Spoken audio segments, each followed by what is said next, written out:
Congresso, parola che passa di bocca in bocca tra i tesserati del Partito Democratico di tutta Italia, e il Veneto non è da meno, ma con un amaro sentore di brogli, di tessere collettive, di sospetti tra renziani e cooperliani, ma anche di soddisfazioni non da poco, come quelle legittime dei tanti giovani, volti nuovi, che trovano una fino a ieri insperata affermazione nel ruolo di segretari. Accade a Verona, dove il nuovo segretario provinciale Alessio Albertini, 29enne avvocato, appoggiato unanimemente da tutte le sfumature del partito, anche se nella provincia scaligera è netta l'affermazione dell'ala Renzi. 28 anni quelli di Massimo Bettin, cooperliano lui, cresciuto da Piero Ruzzante, espressione di una Padova bersaniana che però a livello cittadino sceglie il renziano Andrea Bressan. 25 anni da compiere per Erika Dalfarra, nuovo segretario bellunese, maestra di sci che con uno slalom bruciante porta i renziani a un trionfo netto.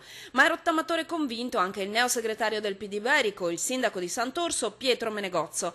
A Venezia invece torna in prima linea Marco Stradiotto, già parlamentare, vicino a Letta, oggi non molto lontano da Renzi. Tutto rose e fiori dunque? Niente affatto. Eccoli i veleni, quelli che chiedono una verifica sui voti del congresso trevigiano, vinto da Lorena Andretta per un'incollatura, troppo sospetto, un boom di tesseramenti dell'ultima ora a San Biagio di Callalta. Le truppe cammellate francamente fanno solo del male e non provocano e non portano nessuna utilità. Ma il vero rebus di questi giorni è a Rovigo, con lo scontro senza esclusione di colpi tra Giulic Zanellato e Filippo Silvestri. La situazione è pesante, Silvestri parla di gravi anomalie, il caso, forse disperato, è in commissione nazionale.